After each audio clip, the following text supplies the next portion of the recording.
Dope Discussions Podcast.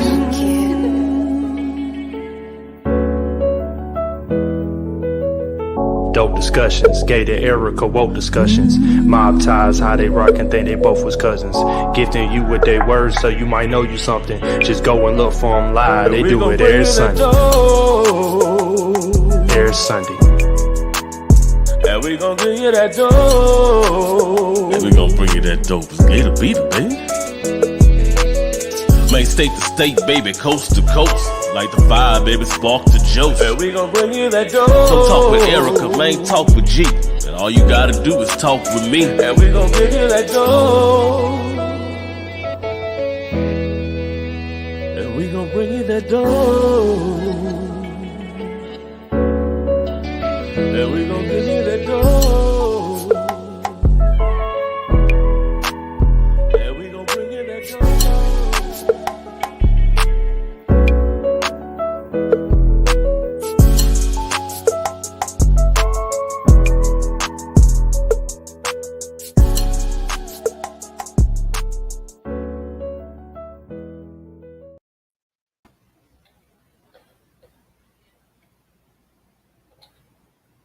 Good evening. Gator, you good? I think so. I believe so. It looks like I see a dope discussion on the horizon. No. You get on my nerves, boy.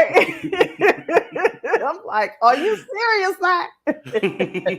No, what's going on, everybody? Welcome to the virtual congregation. How's everybody doing today? Yes, welcome back to another Dope Discussion Sunday, coming to you live from Hammond, Louisiana, and the ATL. So I got criticized because I'm not saying ATL shouty right. So I have to ATL shouty. That's how you told me I need to say it. So I don't think that's how it sounds either. I don't either. You know, but I aim to appease.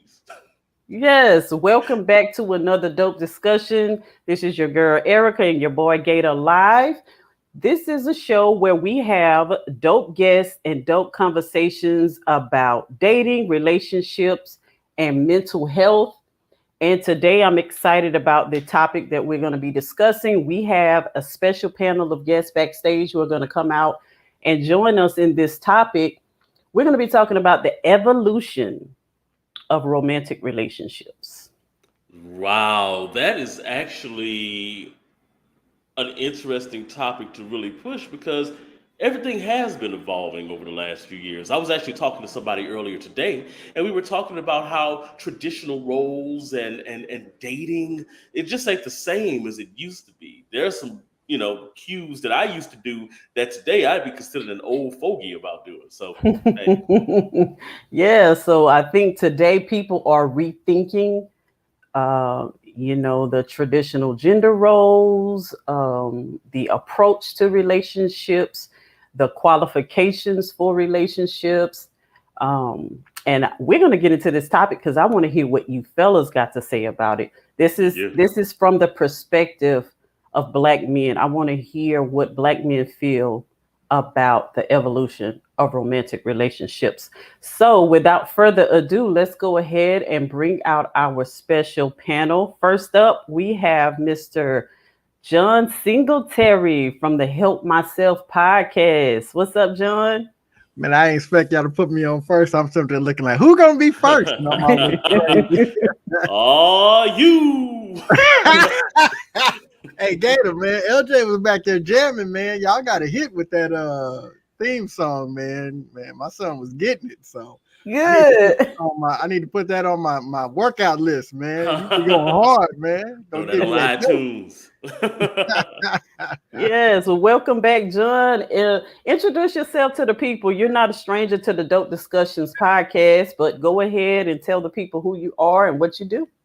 Somebody heard me talking and they came right up out their room. But I'm John Singletary. I'm the host of the Help Myself podcast. I'm a recently retired 23-year Air Force veteran. And man, I'm sitting back here just excited for another opportunity to talk some noise and have some dope discussion. So thank y'all for inviting me. I appreciate it.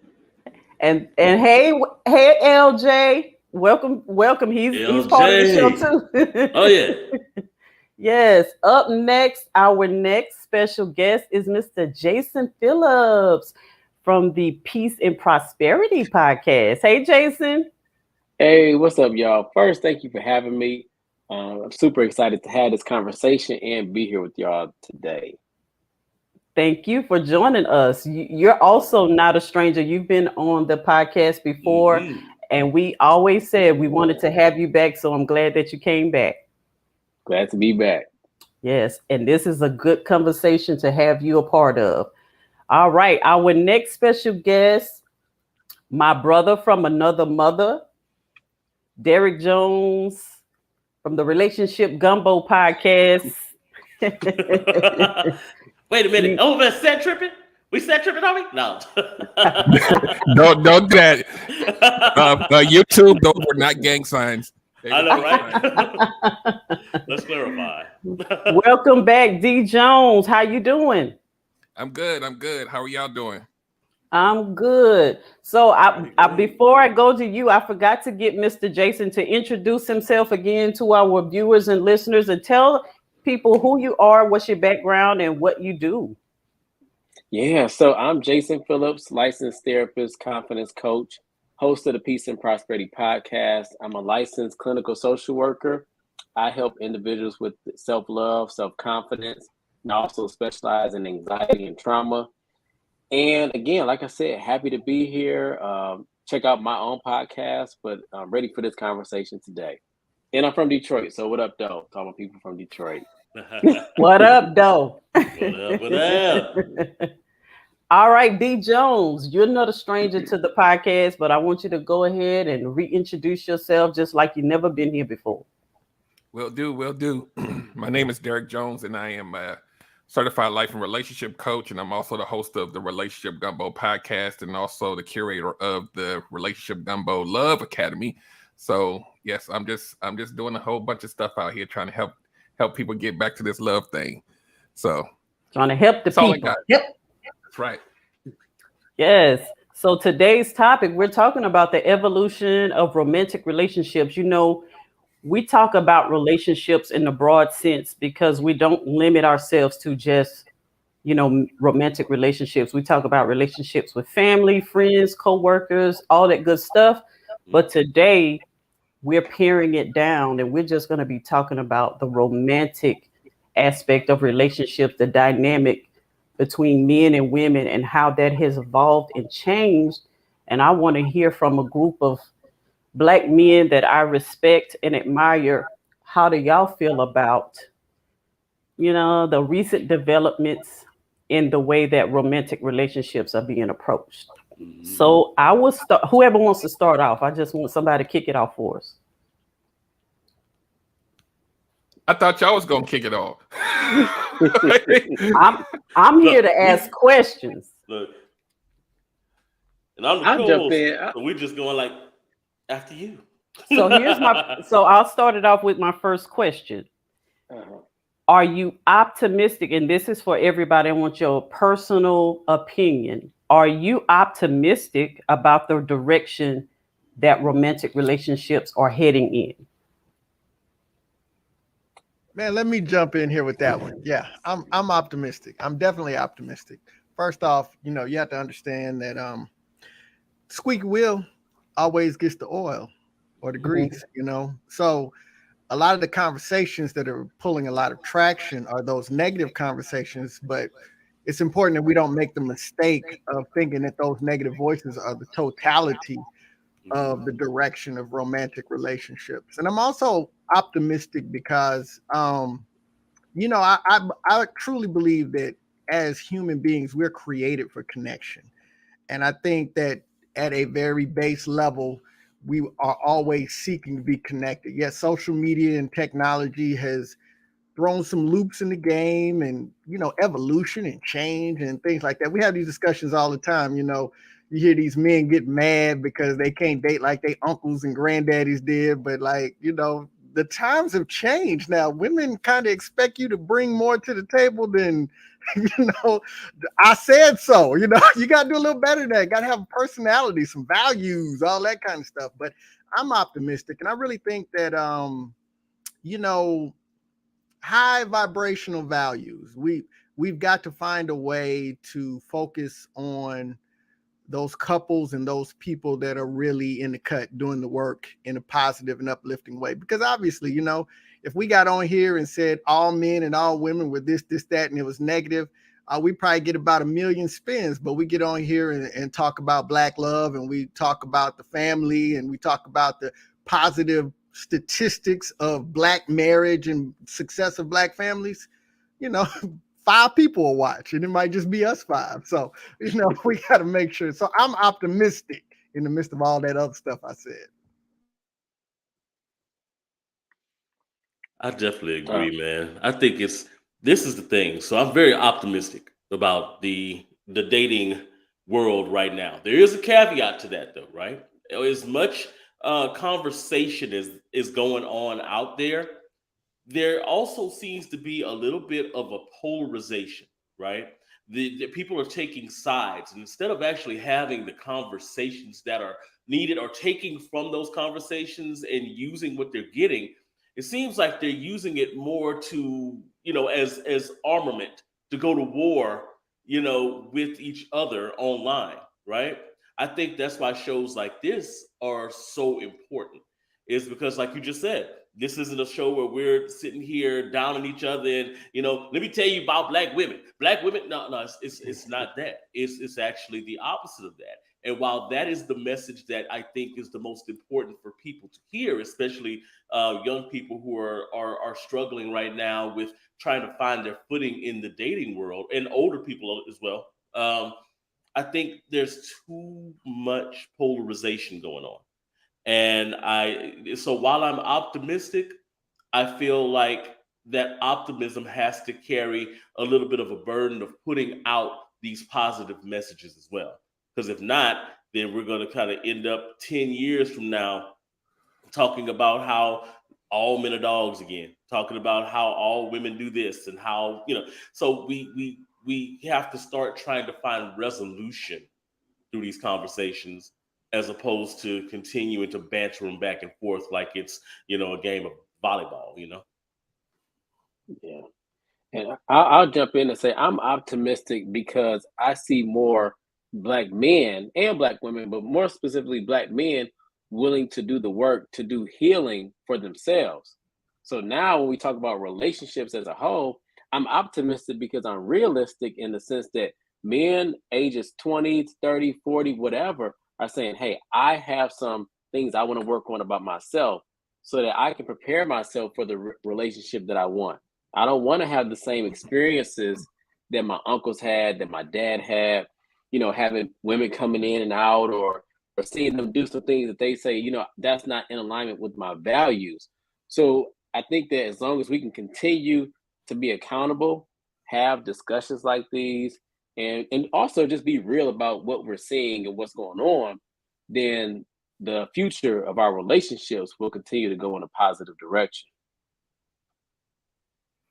Yeah, and I'll say I definitely am optimistic, even though right now, if you looked around, you probably wouldn't have so much hope because of all of the stuff that's going back and forth. But like I think John said, the stuff that we see on social media is laser focused on the negative stuff, and that's the stuff that gets the traction. But I'm optimistic because I think we're in a season in our history where I always call it a point of where there's some correction that needs to take place. It's almost like the changing of the guard, right? So there are people that are going to be in the middle that's going to hate the change, and those are the people that we're experiencing online. Then there's people that want to change, and then there's all of that stuff in the middle, right? I think inevitably people will start to understand that they're not okay just being by themselves for the rest of their lives. They're going to make attempts to try to pair with people. It just may not look like the way that we historically have seen it. I think the way that people date, the way that people pair, the way that people even define marriage is probably going to look different, but I don't think people going to stop getting together.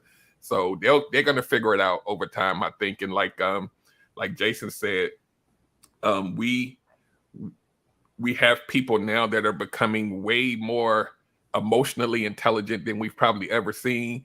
And that is probably one of the biggest catalysts to us really figuring out how we exist together long term. And if people continue to start seeking help and therapy and coaching and all these other things, I think there's no way to go but up from there. So I'll land there. Good deal, guys. So my next question is, what comes to your mind when you hear the phrase traditional relationships?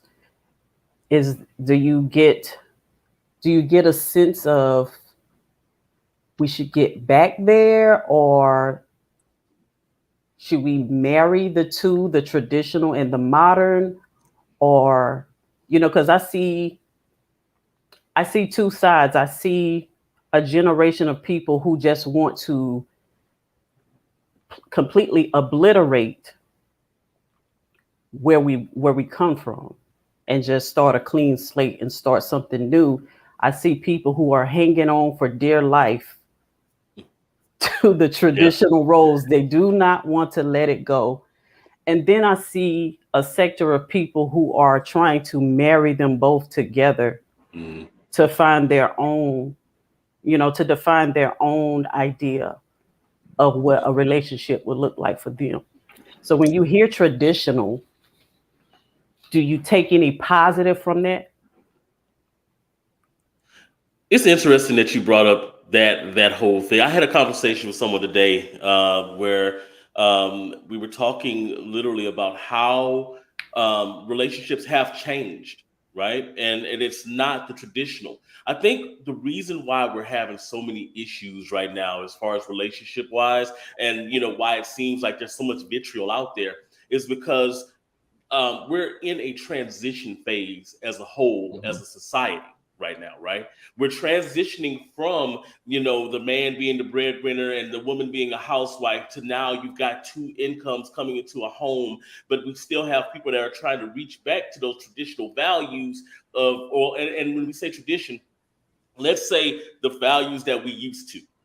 Not necessarily, because traditional could be different for everyone, but we're trying to reach back because that's what we were taught. We were taught that, gender roles, for example. We're taught that, a woman, keeps the house and do cooking, and that a man, goes out there and he's the breadwinner. Well, it's not like that anymore.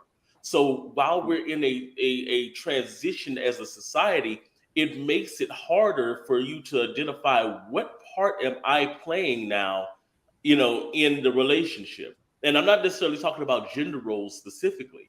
I had a scenario where I had a young lady, I was trying to, date along, a while back, and she got upset because I was holding the door open for her. And she felt like that was belittling by me holding the door because, she's an equal person to me. So you've got all of these different ways of looking at what a relationship should be, kind of all intersecting at one point in a point of transition, and it makes it difficult for us to pick where we need to be. So as far as what I think of as far as like when I think of traditional, I think of the old school way, the way we used to do stuff, the way that we were taught, that's how it should be, the ones that the elders in the church used to tell you about, those types of ways. I don't feel good about those traditional ways anymore. I don't think when, I think of tradition now, I think of something that's archaic, that might be outdated. I can't progress thinking about all of those. There may be good stuff I could take from it, but when I think of the thought of a traditional relationship right now, no, that's not, it gives me a negative vibe. I think more now about progression and trying to meld what is going on right now in society and what I'm looking for out of my dating life. Oh, I guess I'll go. Yeah, I'll go. jump in there. I'll go. I know everybody's in deep thought. So, tradition, like this just so happens to be like probably one of the most trending topics over the past couple of weeks. If you online, like gender roles and tradition and modern women and modern, modern versus traditional. And I feel like, to kind of piggyback on my earlier point and Gator's point about being in a transitional phase, I think what I can only really speak to the United States, because I know a lot of other countries are probably, they're functioning well with whatever they've been doing for the past 100 years. But I would say in the United States, I think what we call tradition is wholly connected to environmental conditions like the economy and how things men being the breadwinner versus the women not, and all of these, and that's what we call tradition, right? And so as we move along with technology and women being able to kind of participate in this whole thing, we now are in a unique period in history where we get to determine how we move forward versus feeling the pressure of having to conform to a society and an environment that doesn't exist anymore. Like as the baby boomers are kind of, they're at the latter part of their lives, and the Gen Xers started to become a little more free thinking, if you will. Then the millennials is just like, we're gonna do what we want to do. So I think like we're moving in a direction now where people are defining their own relationships, which I think is a good thing, because every household should function based on, I believe, what works for it. Now, are there people that their houses function perfectly in a traditional manner? Cool. And I say, if you like it, I love it. But I think we should all be able to function without the pressure of trying to fit into something, or even fit into a role that doesn't even fit who we are, or our skill sets and what we're proficient at. I would like some stuff my wife does. I don't want to do that stuff. Like she may be better at finance and I'm not. And I'm like, I want to know what's going on, but I'm gonna go ahead and let you go ahead and get it in. So all of this stuff about the man need to lead everything. I'm like, if you're in a marriage and you're leading and controlling everything, I'll show you a flaming ball of stress the same day. So I'm gonna go ahead. I'm landing my plane right there. Yeah. I'll jump in. When I hear tradition, I think old school. And I think outdated. But what I do like about tradition, or I think we can kind of integrate what Gator alluded to, the values. So we don't necessarily need the gender roles, but the values of love, loyalty, respect. I think we can still uphold those traditional values in our modern relationships. I remember I kind of had a situation different than Gator when I was dating, where women, they really wanted me to, hold all doors, open all doors, walk a certain way. And it was just like, okay, I was confused. It became really confusing. Like, where do I like get with the new program and stick with the old? And I remember talking to some of my friends about it, and they were like, "Nah, bro, this is what you're supposed to do." And I'm like, "But I thought this was like archaic." So it was, it was very confusing. And I said, let's just get back to the values of, again, love, loyalty, respect, and then let the chips fall where they may. I had that problem too, Jason, where I was dating one person, they want me to hold the door open. I dated another person, and I'm like, wait a minute, what am I supposed to do? I have no clue. I took a young lady out to dinner that I met in the grocery store, and a friend of mine lit into me because me and the girl, we didn't talk, but maybe a couple more times. He was like, bro, you're supposed to do meet and greets. You're not supposed to spend $100 on a date. You like somebody you just met. I was like, what? What do you mean? I'm supposed to be, Ralph Tresvant, man with sensitivity. I'm supposed to be doing all that kind of stuff. So, yeah, I get where you're coming from. Man, you're supposed to hold the door for everybody. What you talking about? It ain't just for women. You know what I'm saying? You gonna let the door slam in my face, Gator? Hey, you know what? Not to mention it. No, I love the conversation about tradition, especially, if you think about tradition as in the old school way we did it or the historical way, then I'm definitely I don't want to say opposed. I think that's definitely worth investigation, and what values, what works for you, because we're all familiar with the story of the young lady that was cooking the ham, and she would cut the edges off. And her husband was like, well, why do you cut the edges off? Because my mama did it this way. That make it taste good. Then when his mother-in-law got there, he asked her the question, well, why? And she said, baby, my pan was too small. I had to cut the edges so the ham could fit. And we got to understand and investigate, our traditions. But tradition isn't inherently bad. Me and Derek have a tradition. We meet at the National Harbor on Saturdays. Like, we are here in the DMV. There are a million places, but our tradition, we've gotten to the point where we eat at the same spot. That's our tradition, and that's, as the bond continues to grow, that's something our children will share. Like, yeah, our pops met at the National Harbor. I'm for that tradition because we investigate it has value to us. So, I think even understanding gender roles and the way they were, when you look at the nuts and bolts of how relationships work, so this is what we had, the gender roles, but we played these roles to make sure our union worked, not just I'm the king, I sit on the throne, but it was like, hey, look, if I got to go to the job all day, then you can do your part this way. But as long as everybody is doing what we need to do to make this relationship successful, to make our family successful. So I'm not a big traditional guy. Well, no, I take that back. I'm Ralph Tresvanters. That's my guy. Rizzo is my guy. And I'm on that. Like, y'all can meet for coffee or y'all won't. I'm gonna pick a restaurant I want to go to. You meet me there. You know what I'm saying? So that's how I roll. But tradition should be investigated. Don't just throw the baby out with the bathwater. Yeah, real quick, y'all. So I had a woman. You know how traditionally you would want the woman to walk on the inside, like not by the edge of the sidewalk, right? Oh yeah. So we were walking and I kind of motioned for her to, like, I'm gonna need you to go over here because I'm looking out for you. And she was livid. She was like, how dare you try to control me? And I was like, oh, excuse so, and I'm piggybacking off of Derek. That's all cool too, but when you keep crossing the street, then you like doing a little two-step and make sure you on the outside. Y'all right. From up north, y'all from where it's cold. See, in the South, man, we got this way of doing it, man. It ain't no, hey, you move on. I just kind of slide over to the street side and then like I just do it smooth. It ain't no, I told you to do it. It just kind of happens. I just make it happen that way.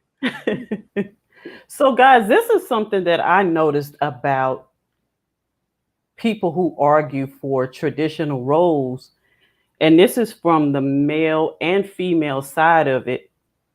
I see them take what traditional roles benefit them and they want to leave the other stuff on the table. So as a woman, if I go to work every day and I am bringing in the income, but I still want a man to pay all of the bills, I'm taking parts that I want that benefits me. And the same with the male side. It's you want your wife to come in and bring in half of the income, but you don't want to help her with any of the household chores. You don't want to be involved in the emotional rearing of your children. All of that's woman stuff. And so have you guys seen that, witnessed that? Definitely. I had this conversation with Nadine earlier. It's a scenario where, if you've got two people, and this again is that transition that we're facing in society right now. It used to be man go out, be the breadwinner, the woman would stay at home and she would keep the house, and that was just basically what it was. So now we're moving into a transition in society where, most women make more than guys do, right? They go to college and they get their degrees and they, we talk about this all the time, so men can't come to the house and say, okay, you're supposed to be cooking and cleaning when she just did a whole 10-hour shift, right? So if you've got two people who, this is where we have a little bit of that problem, is because in a lot of those scenarios, the men, they're trying to reach back to that old value, that old tradition, and try to impart it back into what's going on now. Well, you the woman of the house, so you need to be cooked, or but I'm the man of the house. What I say go, and this my decision is what it is. And I think that's causing a lot of pain points right now for men and women, because a woman, it used to be back in the day when you met a woman, 9 times out of 10, she was still staying with her parents, right? So you were just basically taking her, the responsibility and everything. You're paying all the bills. She's being a housekeeper, or keeping house. Now, when you meet women, they're already established. They got their own place. They're owning their own homes now. Before you even meet, they've established themselves, and they grown, right? So when you approach them, you can't approach them the same way, or you can't expect the same things that your dad would have expected out of your mom, because it's a completely different monster now, and that's going to be, again, a pain point. It's part of that transition. We have to learn how to deal with the fact that this person is it's not the tradition that we used to. Some good values can be brought forth. Some of that stuff we got to leave behind, because it no longer applies to the situations that we're in. Good stuff. Anybody want to add anything before we move on to the next? Oh, I'll add something, man. Okay. So I was that guy. Like, y'all know, I've been married for 12 years, but early on, I fell into that mindset of, I worked all day, let me come home and chill. And Alicia naturally, she enjoys cooking, she enjoys making sure the house is cool. But that one, I'll never forget the day she was like, so let me talk to you for a minute. I'm working too. And even though I do this stuff, that don't mean I want to. And you're going to watch me. You're going to walk past the dishes. I work the whole day too. And I was like, she's right. She works too. Like, she had to shake me a little bit, because I'm doing what I saw in the past, and I'm just falling naturally into that. And I'm not even thinking about divvying up the responsibilities. And so I had to, as intelligent as I am, and as empathetic and sympathetic of a person, it did not register to me, because I'm looking at what I've seen in the past, and I'm like, okay, this is how it's supposed to be. It wasn't no, you cook and clean. She just naturally enjoys doing this stuff, but she's like, dude, I'm tired too. So I shouldn't have to come to you and say, hey, Derek, I'm tired. You're supposed to assume that if I work the same 8 hours, that I probably feel like you. And I was like, duly noted. Duly noted. I get it now. So I just wanted to share that. So I love that you just made that statement, because that leads me to a question that I didn't write down, but I do want to ask. And I've noticed this. I've been becoming more aware when I listen to people and how they talk about relationships between men and women and the language that they use. I'm starting to oppose this idea that women are naturally nurturing and men are naturally logical or protectors. I think that is a socialized idea that we've been raised to believe, but it's not like I was born a natural nurturer. That is what I was taught. But I hear that so much, when I hear people talking about relationships. What do y'all believe about that? I believe what you're describing is, and it is mistaken. So those are characteristics of masculine and feminine energy, but every person contains masculine and feminine energy. That's one of the things to toxic masculinity, is when it does not value the femininity and the yin and yang So you get a toxic version of that masculine, or even femininity if it doesn't respect the masculine. And I think sometimes, so it's kind of like I heard somebody say that, you know, we should bring our kids to see what it's like when we go to work, because, you know, they're only going to be a child for such a short time, but then they're going to grow up and they're going to understand or need to understand what work is. And I think a lot of times, like, you know, when Derek was saying, hey, I saw, you know, I'm growing up and my dad did this and that and the other. But if at an age where it was appropriate, you sit down with dad and ask, so what does all of this mean? What does it take? You know, not just what I see, but what's the background? Because everybody wants to be the boss when they're not the boss, because they don't know what the boss goes through. But then when you have a better understanding of what that looks like, it's like, oh, well, you know, as dad, you know, I work at the train station. I do hard labor all day, you know, so that we have food on the table. And mom does this stuff because she's at the house doing a different part, and we're doing our part together. It's not, oh, I'm just so great, so I just deserve to be fed. We're both contributing in the ways that fit, meet, you know, our standard. But that could be the man be the better cook. Like, I know some relationships where the man don't ever want the woman to touch the pots and pans because he's cook master, you know? And so it's what it, especially like, you know, leading teams and running organizations. It's not, oh, I'm sitting at the top, so I make people do. It's like, what is the standard for us to be successful?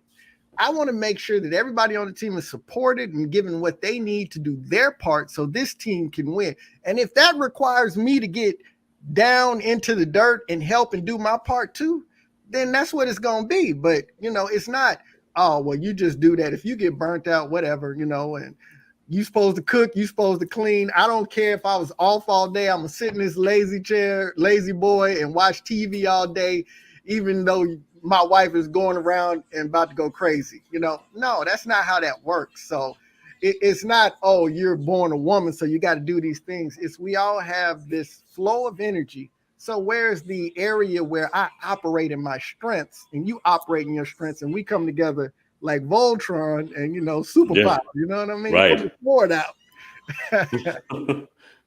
I agree. I'm always down for a Voltron reference, bro. I think that's the that's the way to go.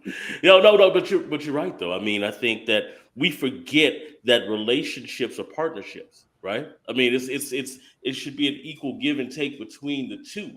There are going to be. It's like if you're an NFL team, right? So I can't expect my offense to go out on the field and hold this other team to 10 points. No, there's a defense for a reason. They specialize in different things that'll keep, you know, that offense from scoring those 10 points. It's the same way in a relationship. You know, each partner has their strengths, and it's about the way that you integrate those strengths in order for you to take it down the field and score a touchdown. Who that? Yeah, and I think that, you know, it takes us knowing what our strengths are and being open to letting that other person, you know, take the ball down the field. Sometimes I know there's some men where we just feel like we have to be the breadwinners, pay all the bills, even though we may be terrible at finances. And I say, well, why do you have to do that? And they say, well, man, that's just what the guy's supposed to do. And I'm like, but look at your situation now. If your woman is better, if your wife is stronger in finances, but you make all the money, what does it mean if she's paying the bills and organizing? So we have to be open to letting that person play to their strengths and then acknowledging like, hey, this is where I need to step it up. But I think the more that we can do that, then we can have a better partnership and get rid of the I have to do this or she has to do that. Yes. I definitely agree with that. That's toxic max. We might not look at that as toxic masculinity, but in a way that is toxic masculinity. Mm-hmm. You know, you're sitting there and saying that, you know, oh, I'm the breadwinner, so I'm going to run these finances. You know that your wife keep better books than you. But you said that, you know, but I'm going to run this, you know, and meanwhile, or I'm going to pay all the bills knowing that you're putting yourself in debt and, you know, putting the house in debt when it could be better if both of y'all are just, tag teaming these bills together and making it better. You're pulling her down from her place of appointment because you can't allow, your ego to let you do it together with that person. Yeah. And I was thinking about this. So my next question is centered around patriarchy and misogyny. And my viewpoint on that is that doesn't men also benefit from the dismantling of this idea? Because in leadership, when the team is successful, the team gets praised for that. But when the team is unsuccessful, it's only the fault of the leader. So why would a whole group of men want to continuously put that responsibility on their back when you have people who want to help you carry that load? You have a group of women who want to step up and walk with you side by side and help you carry that load, but you would rather, because of your fragile ego, carry it all. So there's a sector of women who look at that as, we have women who also subscribe to toxic masculinity and misogynist ideas because that's what they've been raised and ingrained to think, that a man is this, a man is that, a man should do this, a man should do that. And once we get with a man and things don't go well, all the blame is on you because you're the leader. I'm following your lead. And so why wouldn't men want to take advantage of being a partner? And also, you don't have to foot the blame for every failure in your partnership. You know how many quarterbacks are traded or got rid of because they got a bad team around them? It all gets blamed on the quarterback. It all gets blamed on the leader when things go bad, which is why teamwork is so important. Which is why if you know that you bad with money, and let's be honest with ourselves, if we know we bad with money, we know we bad with money.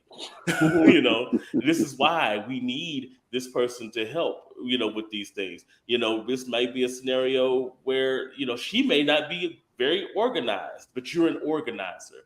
So you step up and you do that, identify your strengths, but also identify their strengths as well. And allow yourself to be part of the team instead of, I'm the leader. I gotta quarterback this thing. No, sometimes it's your role to kind of sit there and let the special teams handle it. Yeah, I don't think that men realize that subscribing to this system is the very thing that's keeping you unhappy, because men have the highest rates of depression. And it's underreported. It's not reported because you're not supposed to be depressed, because you're supposed to be built to withstand this stuff and handle this stuff and carry the weight of 5 or 6 people. So they don't report it. But we have the highest rate of Black men's suicides and depression and anxiety because you're subscribing to this toxic system. And you don't even realize it's working against you, because it requires you to deny parts of yourself that you also need to use and express. It requires you to be emotionless. It requires you to put yourself on the back burner when you have other people counting on you.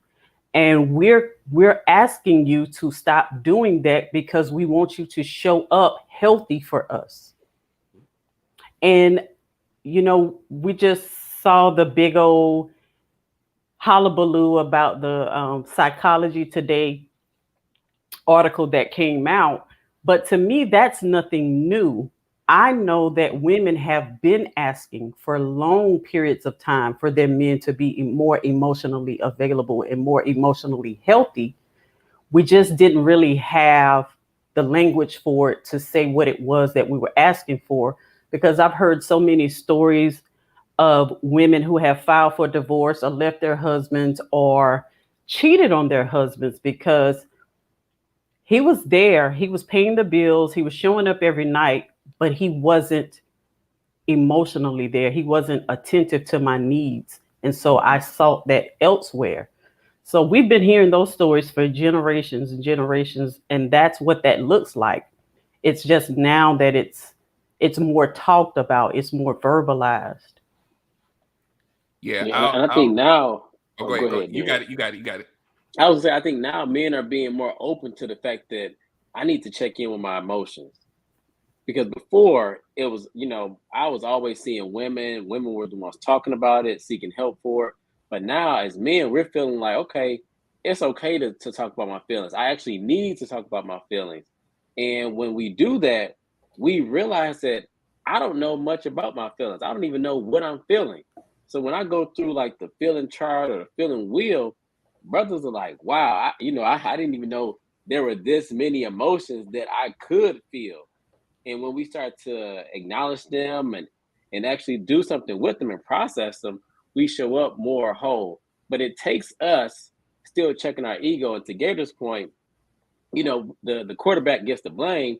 We saw what happened in Detroit with Stafford, where he was getting the blame all the time, goes to a better team, and they win the Super Bowl. So it can happen if we say, you know what, let the team support me and just not put everything on my back time and time again. Yes.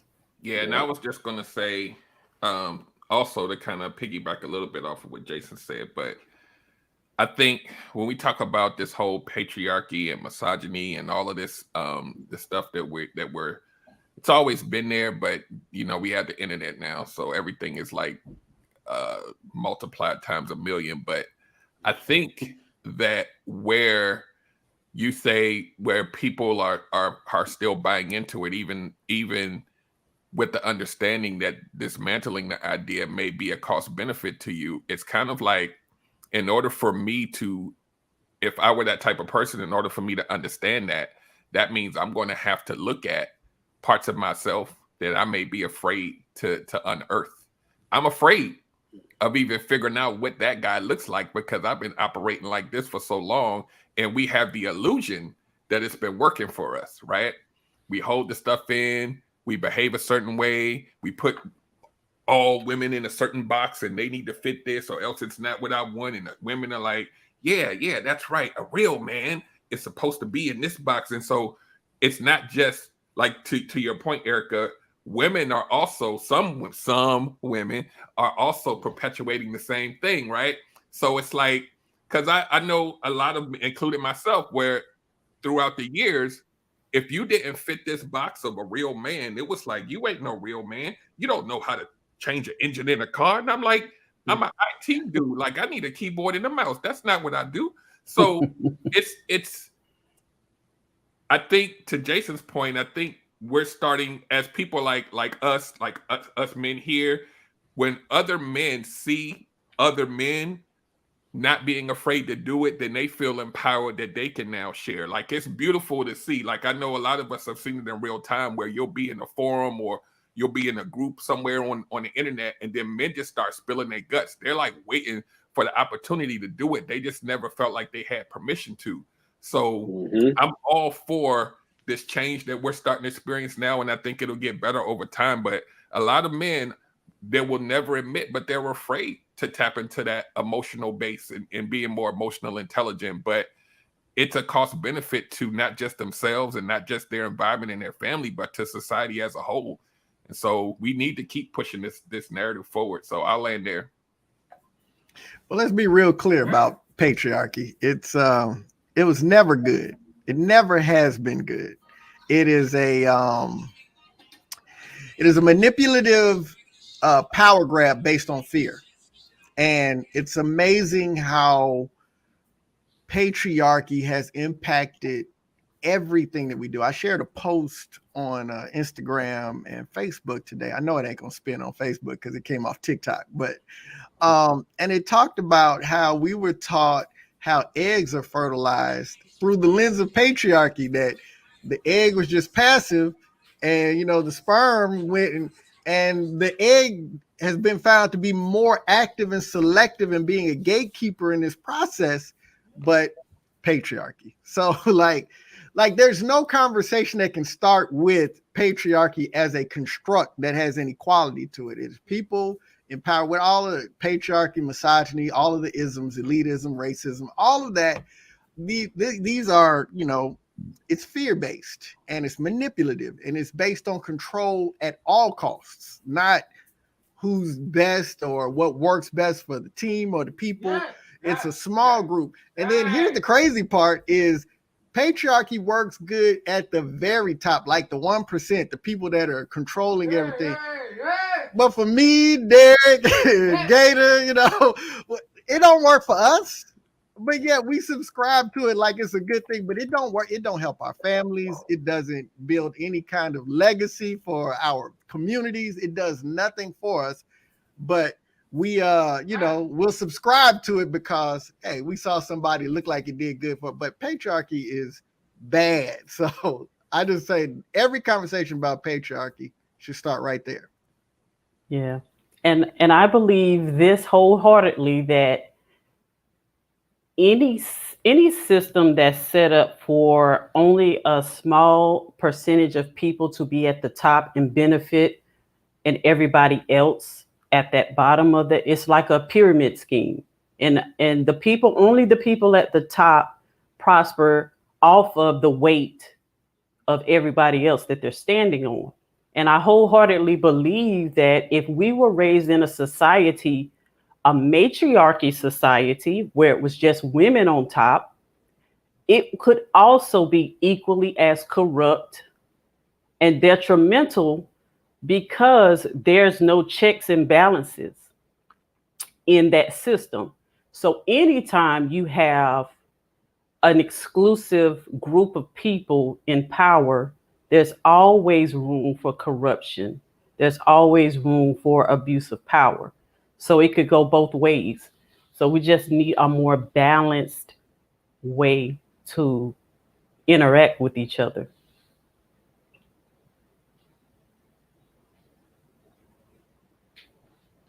Erica, you're up.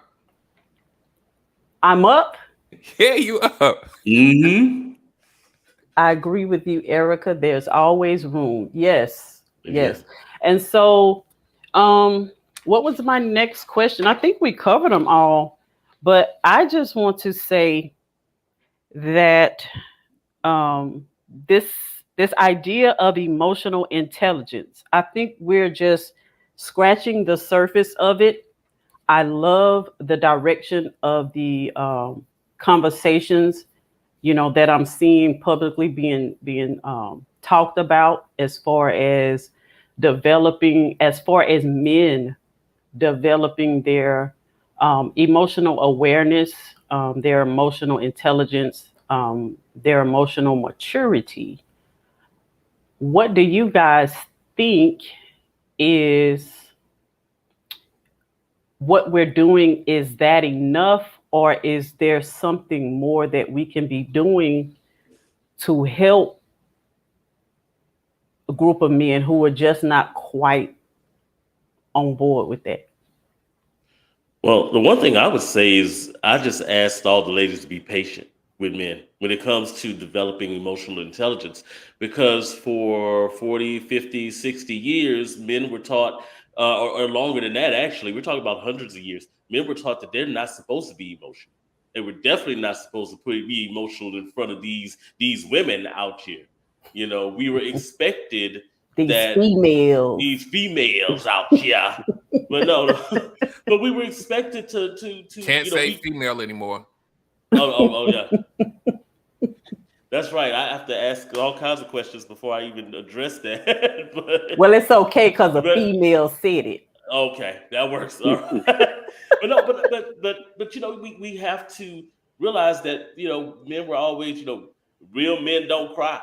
We don't do this. So it was harder for us to develop. We were almost in like a brutalis state where we just we weren't expected and weren't permitted to be emotional. So now that we're in this transition period and emotional intelligence is something that people are looking for, there are a lot of men who are still not aware of even what that means, how to develop their emotional intelligence, how to be in tune with their emotions. You know, even in our generation, I'm in my 40s. You know, I came up in a generation, this is before social media, this is before the internet. You know, this is before, you know, these ideas were commonplace, where, you know, when I was in high school, it was one of those things, you know, thugs don't cry, you know, men don't cry. We not emotional like these women are. But but we were groomed wrong, right? They used to think back in the 1800s that if you had a virus, that if they put leeches on you, the leeches would suck out the old blood and you would get better, right? Because that's all they knew. They didn't know no better, you know. But as time developed, medicine got better. People are like, oh, well, that was archaic, that was messed up. But you know, it's the same thing with men. Back in the day, we didn't know any better. Now that we know better, we ask that women, you know, be patient in that development. You know, let your man know, hey, look, this is something that you may want to get in tune with. Be a safe space for him as well. Don't, because a lot of men don't like to be emotional with women, you know, especially their significant other, because they're afraid that some kind of way this weakness that I'm exhibiting, and they call it a weakness or vulnerableness that I'm exhibiting right now, is gonna come back to haunt me later. They're gonna use this in an argument, or they're gonna do something like that, and then, you know, my feelings gonna be hurt, and I'm gonna be, you know, made to look like a fool. So I just asked that. I think that goes a long way if women would just allow men to, you know, a little bit of time to do it, but also be a safe space for him when he does want to let you know about his emotions. Yeah, I was talking to one of my male clients the other day, and it was kind of off topic, but he said, man, did you see the videos on TikTok about women bashing black men about seeking help and seeking therapy? And I said, no. And he said, man, he said, it's there. And he sent it to me, but he was really impacted. He said, man, we are trying. But to hear that from black women, from our sisters, is hurtful. And I said, Wow. man, well, and he sent me the thread, and I looked at the video, and some of these women were therapists, some of them were not, but they were saying, hey, kind of like, you need to step it up. It was just very distasteful. And for us men who are willing and trying to seek out the help, I mean, it's a process. This is not something you do overnight. Mhm. So again, as Gator mentioned, like, please be patient with us. And then as men, we have to really be patient with ourselves. Yeah. And I think this is why circles like this and these conversations where there's 4 black men on a panel is so empowering, because there are times when I'm sure all of us were the only black men in the room. Yeah. Yes. It Yeah. takes years and years and years to undo Mhm. what we've been programmed to do our whole life. Yeah, and I just want to jump in real quick and just say, like you asked, like, are we doing enough, or could we do more? And I think ultimately it's really like a super big tough pill to swallow for a lot of us, right? But I think, to my earlier point, I think those of us who have started the journey, who have become more emotionally intelligent, I think we owe it to the community at large to give it a face. And once you give it a face, and like I said, I've seen it, and I know you guys have seen it in real time, when other men that may respect you or just see you on a panel or whatever, when they see that, they'll inbox you and be like, man, I need to figure out how to do better. Or they'll literally like dump all of that stuff in the middle of a public panel and nobody saw it coming, because if you really think about this behavior pattern, that means there was something in them that wanted to get it out the whole time, right? They're just sitting there like, maybe it's okay now. So, but that's only because other men were brave enough to be unapologetic about their healing process and where they are and how they function and how they treat their woman and all of these other things. And I think as long as we are not afraid to show our growth then I think other people will attach to that. And I think it grows exponentially over time. So I'm just going to land there. No, I totally agree. I'll say this, you know, we need to ask for grace from the women, but be really clear that they don't owe us that. So it's their grace and, you know, their good pleasure to decide to extend that courtesy to us. But it does take time, because emotional intelligence is a language that a lot of us didn't have. And so now we're learning a new language. And, you know, I think about vulnerability. That's something I personally struggle with. You know, in therapy, I'm realizing that, you know, I'm seeking to figure out ways as I'm navigating this dating streets, how to be vulnerable with potential romantic partners, but yet I haven't extended that same vulnerability to my circle of people in my life that already love me and are here for me. And having to learn how to unpack that and be vulnerable and be able to say, hey, I'm not okay. And I struggle with that. I don't know how to say I'm not okay. I'm good. And going through it, you know? And Derek teases me about it all the time and be like, yeah, I knew something was going on. I'll be like, I can't stand you. But, you know, we do. It's like he said, there's got to be some brothers. I think about it. It was funny, but there's a little video going on and the dude say, Uncle, would you ever be in love again? And Uncle was like, no, man, why would I ever go through that? Had me crying and I was sitting out all alone. I'm like, Uncle was out there being real about how hurt he was. And, you know, that's a step for us, you know, talking about we don't care, we don't love them, we ain't this, that, and the other. No, man, we be at the house balled up in the fetal position too. You know what I'm saying? Like, we feel that, we just don't have the language. We think, oh, we're not emotional. Anger's an emotion. You know, when we withhold words and give the silent treatment, that's an emotion. All of the stuff that they're emotions, and this idea, oh, well, women are emotional, men are emotional too. We all have emotions, and now it's learning that language, emotional intelligence, to be able to have the conversations about where we are with our emotions and how they're impacting other people. Yes. And I love that we're saying that the emotional intelligence is a skill that can be learned and not something that you're just born with. Either you have it or you don't have it. So this lets men know that it is attainable if you want to put in the work to do it. And instead of, you know, this idea that it's just something that comes to you naturally or not. So being able to bridge that gap, go out and get that skill, just like you go out and get that skill for anything else in your life. If you want your relationships to be more fruitful and healthy, go out and increase your skill level in your emotional life.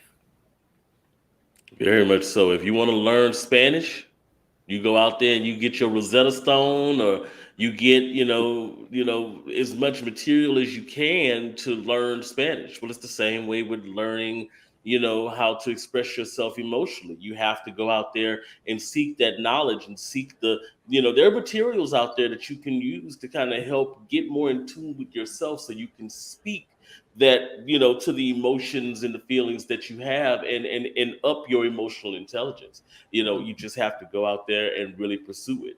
Gone are those days of, you know, well, that just ain't in me. You know, I ain't that type of dude. No, everybody can be that. Everybody can get in tune with their emotional side and increase their emotional intelligence. Yeah, tell them. Yeah, that's what I said. Yes. Oh my God, this has been such an amazing conversation. Oh, sorry, I was muted. I'm sorry. I was tucking the whole sentence. I'm sorry. I just want to make a quick point, real quick, to what. Please go ahead. Also, as men, to not make the notion or the assumption that emotional intelligence is only something that women possess. It's a lot of dudes out here that feel like that, and I'm like, so you don't have none? Stop playing with me. Show me a dude that's trying to holler at a woman that he really want to holler and get rejected. I'll show you an emotional dude right there, real quick. Exactly. Yes, we need to just break these stereotypes that women are all emotional and men are all logical. I'm a very logical woman, but I know how to tap into my emotions. Sometimes I think I might be too logical, but that's me. That's Erica. That's E. And I just want to say this to you guys out there who are getting ready, who are doing the work, currently doing the work, or thinking about doing the work. And like Gator said, we as women need to extend you that grace and that patience. And it's like John said, we don't owe it to you, but if we do extend it to you, make sure that you reciprocate that and don't call us masculine. that's one thing that we need to. I want to also kind of hear your thoughts on that, guys, before we get out of here. How do you feel about this new attack on women who are successful, know what they want, aren't afraid to state it, aren't afraid to stand up for their boundaries, and they are being called masculine as a way to kind of push them back and say, hey, if you really want a man, you're going to have to dial some of that down. Condescending. It's just that's just all it is. It's a condescending thing. I mean, that's men are so used to, again, it's the transition thing. Men are so used to being in that catbird seat where they've got all the power and they've got all of the finances, or you got to come to me for your financial needs and all that kind of stuff. Women ain't got to do that anymore, because most women right now, like I said, they're making more than the guys are. So a lot of men feel threatened by that. So they use that whole, you too masculine for me. You actually have a job and have a car, and you don't really need me, and you've got all these things going for you. That makes you masculine. No, because she knows what she wants. She's got a career, and she's looking to grow, and expand herself, and that's too masculine. Nah, it's just a way of saying that I feel like you're going to be better than me, and a lot of that is really just all in self. That's just people that are trying to be condescending because they feel threatened. That's all it is. And and Queen Cole has a question down there that I want to touch on in a quick second. Mm. But it's the craziest notion that energy has a gender, right? Isn't that weird? Like, and it's like, when we talk about we talk about men being emasculated. When you do that when you call women masculine, it does the same thing, right? Mm-hmm. There's no positivity that comes along with doing that, right? You're only doing that for a single purpose, and that's to push somebody down. And like I always tell people, we can talk about femininity all day long, but it's on a sliding scale. And there's some women that may track, maybe not the Disney princess skirt wearing, pink dress wearing. On the other end of the scale, I guarantee you there's a dude out there that likes it. I guarantee you there's a dude out there that likes it. So who am I to tell you that who you are is wrong? I think it just doesn't even. Everybody out here having babies and somebody like it. Somebody like it. Somebody like it. So Queen Cole says, is it true that y'all don't care about our degrees and stuff, in your opinion? So real quick, I think that some of this talking points come from that same patriarchal misogyny, especially with these YouTubers, right? But I think by and large, where this comes from is where there's a population of women who feel the need to prove to men and maybe society as a whole that I don't need you, I made it on my own, and they say it with their chest and they say it real loud. And sometimes they will carry that loud voice when they on a date with you. And the guy's like, Lil, that's not really, I don't really care about that. What's the other stuff, right? But then you take that and you give it to one of these people on YouTube, and then it becomes a way for them to mute women down and say, we don't give a damn about it. Most people who are, I won't say most, there's a pool of us, right? Because I always try not to say absolutes. There's a pool of us who would want for our woman to be intelligent, right? We would want for her to have her own successes, right? So to say I don't care about it would be a lie. I think it's better said that we would prefer, meaning whatever this, that you don't shove it in my face when I'm trying to get to know you. And I think that's the origin of it. But I think people have conflated it and turned it into this thing where now you're like, we don't care about that. Shut up. And now it becomes this fight. It doesn't really need to be. So I'll land there. Nah, you hit the nail on the head. It's conflation. It's conflation. I care about your degrees and everything if it's an important part of your story and you're proud of it, and it's a part of the direction you're going in life. I don't require them. It's not like, oh, hey, but I'm not, it's not a negative thing. It's not, oh, well, you come to me. And that's a question right there that I think men need to talk about. Like, what level of success in a woman triggers you to be intimidated? You know, I think that's a question that we need to really ask ourselves. But no, if your degrees and stuff is a part of the incredible person that you are and that you're continuing to become, I'm very interested because that's important to me. But am I saying, oh, well, if you only got a high school? No, listen. My boo is in there on fries. Like, that's my boo in there, man. My fries was good too.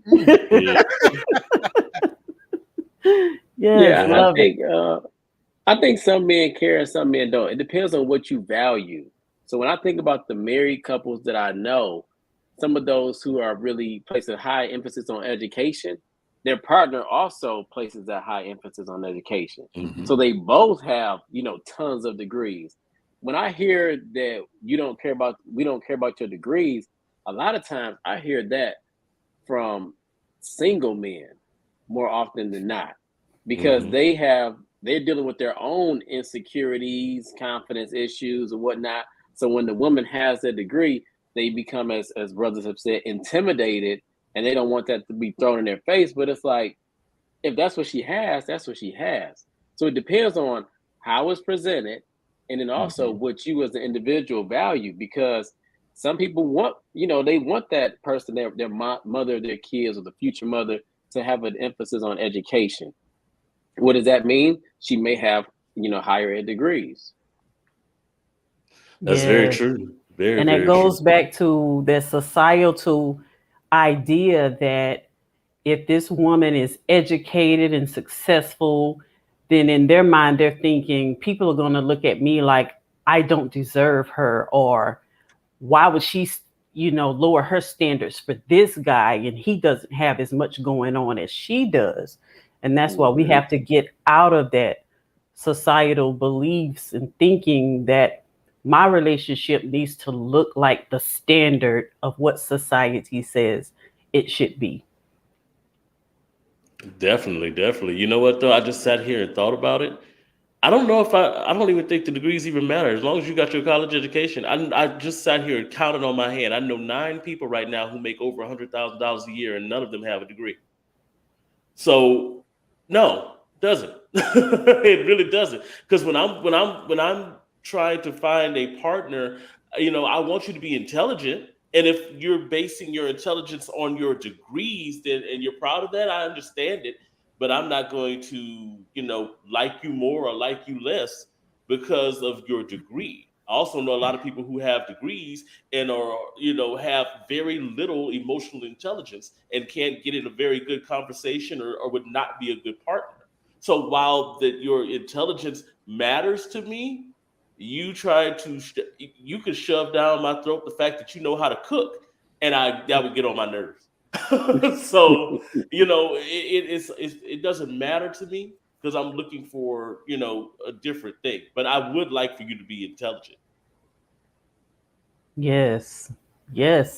I have thoroughly enjoyed this conversation. I wish we could keep going on and on, but I don't want to hold y'all guys up all night. I want to just personally thank each and every one of y'all for joining us, and everybody who tuned in and joined in the conversation in the comments. Thank y'all so much. And before we get out of here, I just want to go around the table and have everybody just give their last parting words on the topic, and then we're going to get out of here.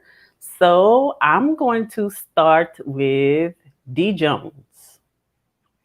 All right. Well, I think parting wise, I would say we have to continue these discussions, and we have to, like to my earlier point, we have to put our faces against these things so that people can feel safer about the things that they have to work on. And I think as we grow into a society that becomes more emotionally intelligent, to your first question, I think our relationships will start to become stronger. And then we can have that optimistic view of what our relationships could be in the future. As far as like the Relationship Gumbo brand, you can go to myrelationshipgumbo.com, and everything kind of filters through there. So you get the podcast, you'll get the academy, you'll get the courses and that. So everything's under one umbrella. Go to the website and everything's there. And I appreciate you guys for having me on again. It was great. Yeah, y'all go follow D. Jones on TikTok. He be over there. He be over there DJing, dancing on the microphone. Then he turn the music down and he give you some relationship advice. So go over there, follow him on TikTok, y'all. When you see the orange glasses, it's on. Yeah, the orange glasses. All right. Next up, we got Mr. John Singletary. Trying to get my baby in here to turn his music off so y'all don't get no copyright infringement. But no, I appreciate y'all for allowing me the opportunity to come and share. Love, man. Love is patient. Love is kind. Love is not easily offended. And love, at the end of the day, it's worth it. So evolution is a part of life. We all evolve. None of us are the same as we were a year ago, a month ago, weeks ago. And love and romantic relationships will evolve. But at the end of the day, as long as we understand that love is worth it, then it's worth it for us to evolve emotionally, spiritually, even physically, so that we can come up to the task to make sure that Black love is respected. And so again, thank y'all so much for having me on. If y'all are interested in anything that I got going on, the central landing spot is www.thehelpmyselfpodcast.com. You can find everything related to John Singletary there. And thank you again.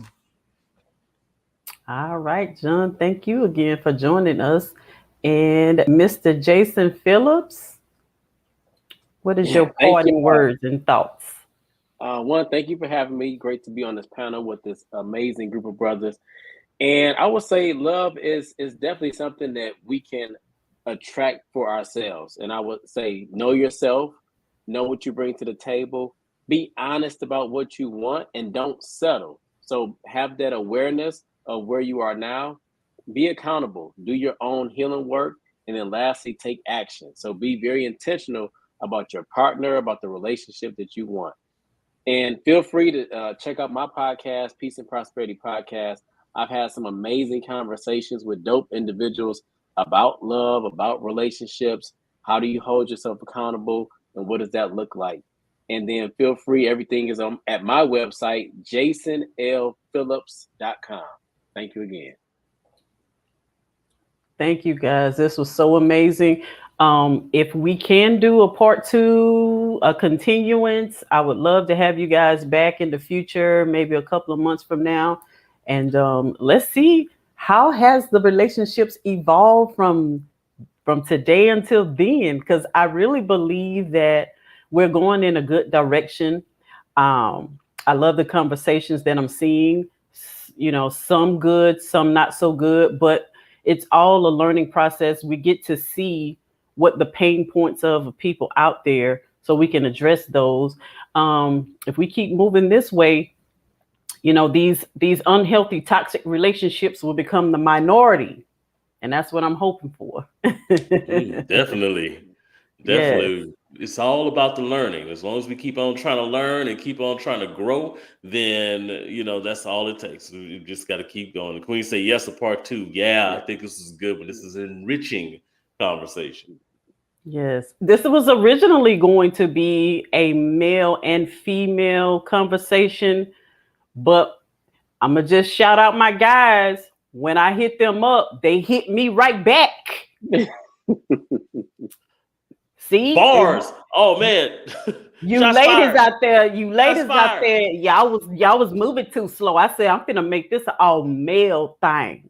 Shots fired. Look. Yes. Well, thank you everybody again for joining us. And we will see y'all again in not next Sunday, Sunday after next. Mm-hmm. Same time, same place. Peace out. Good night.